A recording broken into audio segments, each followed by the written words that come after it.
Bismillahirrahmanirrahim. Assalamualaikum warahmatullahi wabarakatuh. Salam dan bahagia Bapak Ibu Guru hebat. Perkenalkan, nama saya Nur Ernianti, calon guru penggerak Angkatan 9, akan memaparkan koneksi antar materi modul 1.1. Kesimpulan dan refleksi pemikiran Ki Hajar Dewantara. Pendidikan dan pengajaran menurut Ki Hajar Dewantara.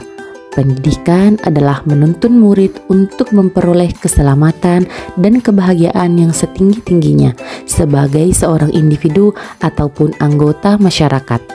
Sedangkan pengajaran adalah bagian dari proses pendidikan itu sendiri, yaitu proses memberikan ilmu yang bermanfaat untuk perkembangan, kecerdasan, dan keterampilan anak, di mana dalam menuntun murid kita harus memperhatikan kodrat anak, baik kodrat alam maupun kodrat zaman.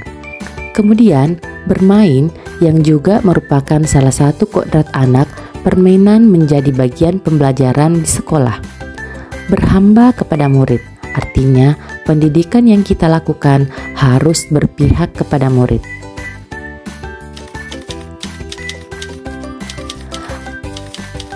Pandangan saya tentang murid sebelumnya.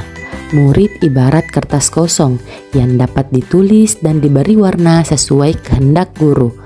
Murid adalah objek pembelajaran, sehingga muridlah yang harus menyesuaikan gaya mengajar guru. Dan yang ketiga, murid yang nilainya mencapai KKM adalah murid-murid yang pintar.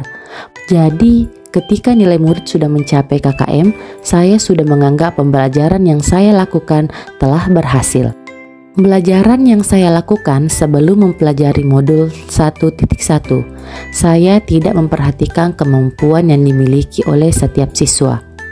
Saya selalu meminta murid untuk menghafal setiap materi yang saya berikan. Saya hanya fokus memberikan materi agar nilai murid bisa mencapai KKM. Namun, setelah mempelajari dan mendalami modul 1.1, saya menyadari bahwa pandangan saya tentang mendidik sangat tidak tepat.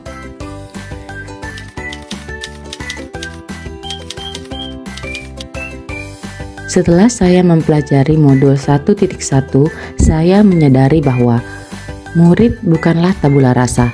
Murid bukanlah kertas kosong yang bisa digambar sesuai dengan kehendak kita sebagai pendidik, melainkan murid adalah anak yang terlahir dengan kodrat yang masih samar-samar, sehingga tugas kita sebagai pendidik menebalkan garis-garis samar tersebut.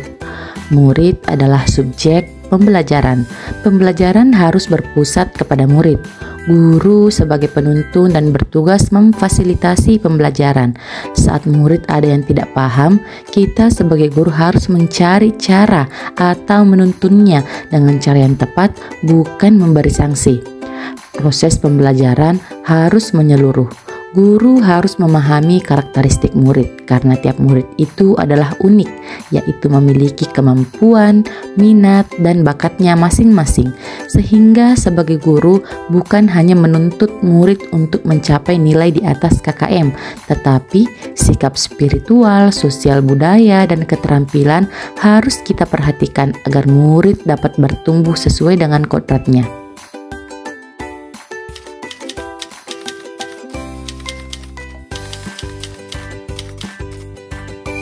Yang dapat saya terapkan dalam pembelajaran di kelas setelah mempelajari modul 1.1, mendesain pembelajaran yang berpihak pada murid dengan menyesuaikan minat, bakat, dan kemampuannya. Menerapkan pembelajaran yang menyenangkan dengan melakukan pembelajaran yang interaktif dan mengintegrasikan dengan games-games edukatif. Kemudian, memanfaatkan teknologi dengan baik dan efektif pada proses pembelajaran. Demikian koneksi antar materi modul 1.1. Salam dan bahagia, calon guru penggerak Angkatan 9. Assalamualaikum warahmatullahi wabarakatuh.